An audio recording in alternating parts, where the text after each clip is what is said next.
El Tintín en Manta.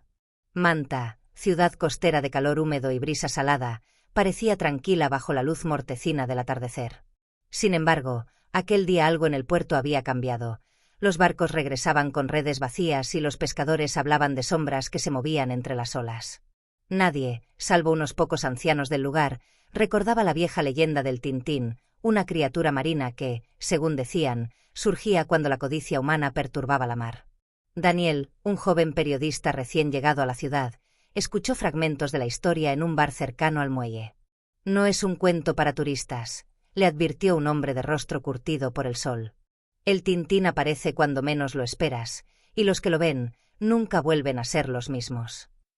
Daniel, escéptico, rió y decidió investigar por sí mismo. Esa noche, mientras la luna se reflejaba en la bahía, decidió salir en un bote hacia la zona donde los pescadores habían visto extrañas luces submarinas. Al principio, solo sintió el balanceo del mar y el canto lejano de las gaviotas. Pero luego, un frío sobrenatural recorrió su espalda y un silencio absoluto envolvió la ciudad, como si el mundo hubiera sido absorbido por una sombra líquida. De repente, el agua comenzó a burbujear y a tomar tonalidades negras. Daniel vio una figura que se alzaba entre las olas. No era humana, pero tenía rasgos que recordaban a un pescador, deformados, grotescos. Sus ojos brillaban con un resplandor enfermizo y su boca se abría en un grito silencioso que parecía susurrar su nombre. Era el Tintín. El joven trató de escapar, pero las cuerdas del bote se enredaron solas y el timón parecía moverse por voluntad propia. El Tintín emergió lentamente, su cuerpo retorcido por escamas y piel húmeda, y comenzó a contarle, con un murmullo que se incrustaba en su mente, historias de tragedias pasadas.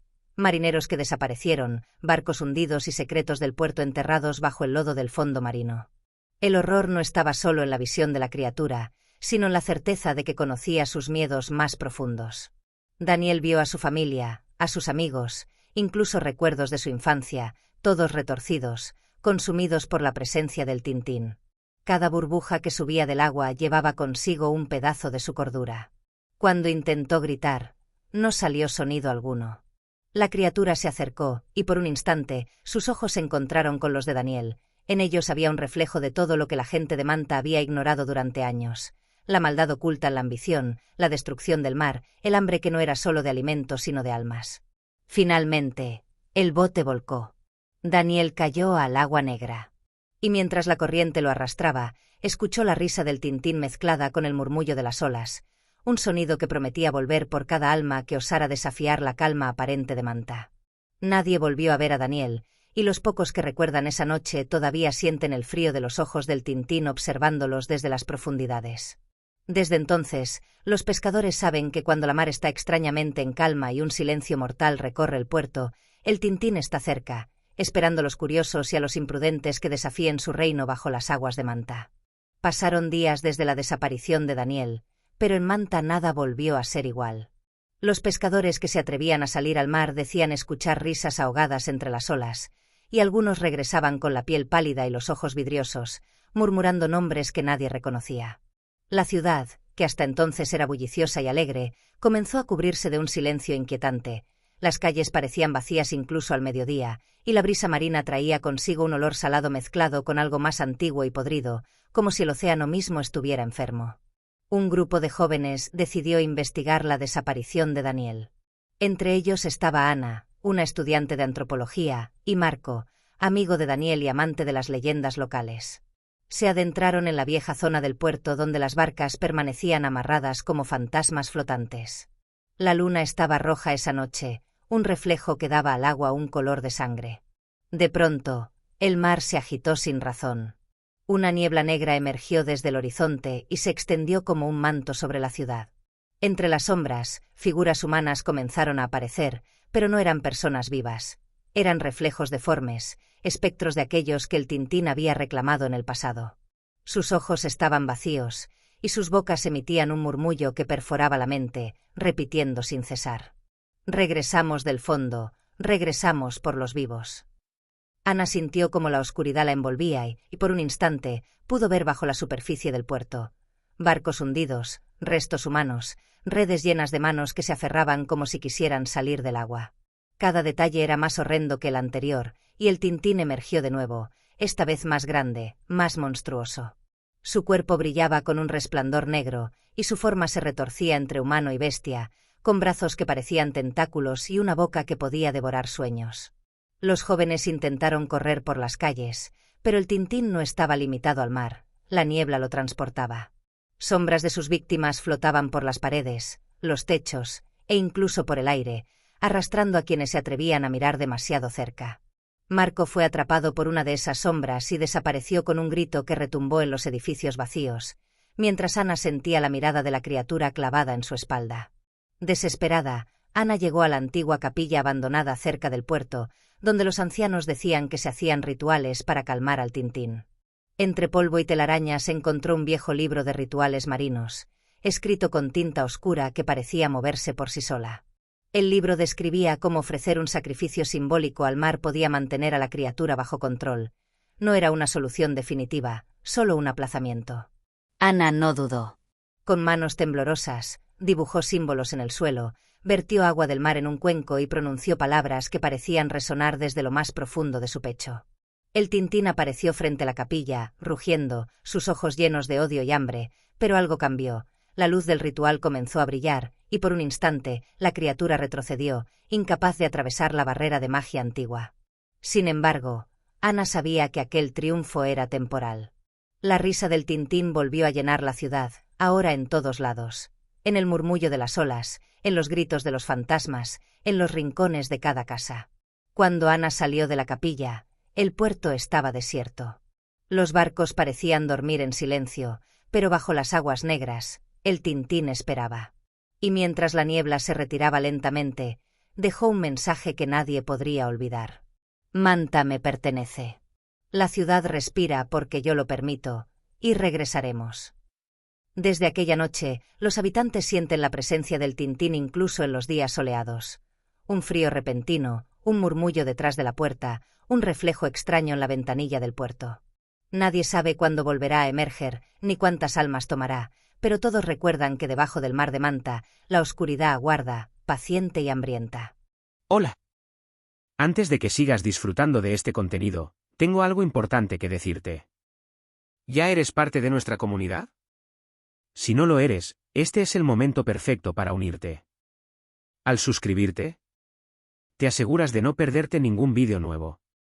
Accedes a contenido exclusivo y sorpresas especiales. Dale al botón de suscribirse y activa la campanita para ser el primero en ver nuestras novedades. Y ya que estamos, ¿qué opinas de este vídeo hasta ahora? Déjame un comentario, me encantaría saber lo que piensas. Tu apoyo marca la diferencia. Gracias por estar aquí. Ahora, volvamos al vídeo. Los meses siguientes a la aparición del Tintín marcaron a Manta con un silencio enfermizo. Las olas ya no traían solo la brisa salada, sino ecos de lamentos, gritos y risas de aquellos que habían desaparecido en el mar. La ciudad parecía viva y muerta al mismo tiempo. Los pescadores ya no salían, las calles se vaciaron y las luces parpadeaban como si respiraran con miedo. Ana, la única que había logrado contener momentáneamente a la criatura con el ritual, comenzó a notar cambios en sí misma. Su reflejo en los espejos estaba distorsionado. Veía el agua negra moviéndose bajo su piel y escuchaba susurros que la llamaban por su nombre. Comprendió, con horror, que el Tintín no era solo un ser del mar. Era una entidad capaz de infiltrarse en la mente y en la carne, expandiendo su reino de oscuridad hasta lo imposible. Una noche, la marea subió sin razón. La ciudad quedó envuelta en una niebla espesa, y del agua surgieron siluetas imposibles. Brazos retorcidos, rostros con bocas llenas de dientes afilados, criaturas con tentáculos que se enroscaban alrededor de los edificios, arrastrando todo a su paso. Las casas crujían como si el propio puerto estuviera vivo, y los fantasmas de los desaparecidos flotaban entre la gente, arrastrando a quienes intentaban escapar hacia el abismo. Ana reunió a los pocos sobrevivientes y los llevó a la capilla abandonada, donde los símbolos antiguos del ritual todavía brillaban débilmente.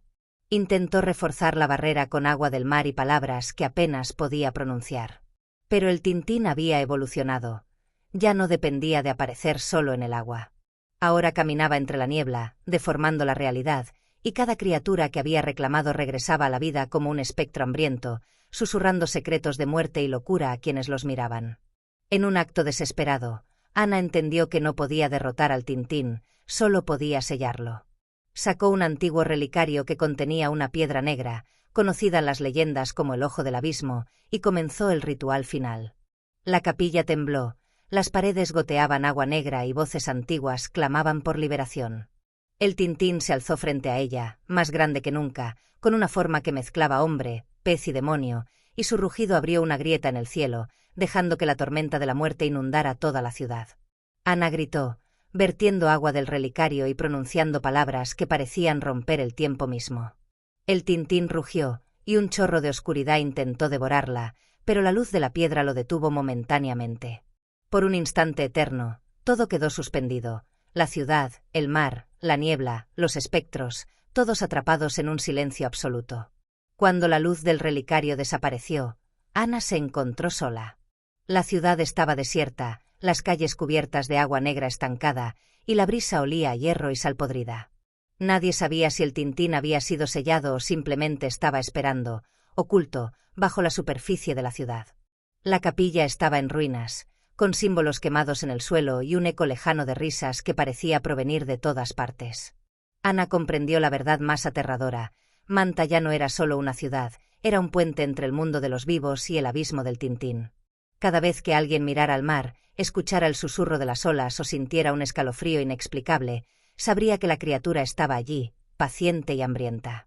Y cuando el mar decidiera reclamar lo que era suyo, la ciudad entera sería arrastrada hacia la oscuridad, sin posibilidad de escape. En el puerto, bajo la luna llena, el agua se agitó levemente, como si respirara. Y desde sus profundidades, un susurro macabro se escuchó entre los restos de los barcos hundidos. Regresaremos. Manta es nuestra, y tu alma será la siguiente.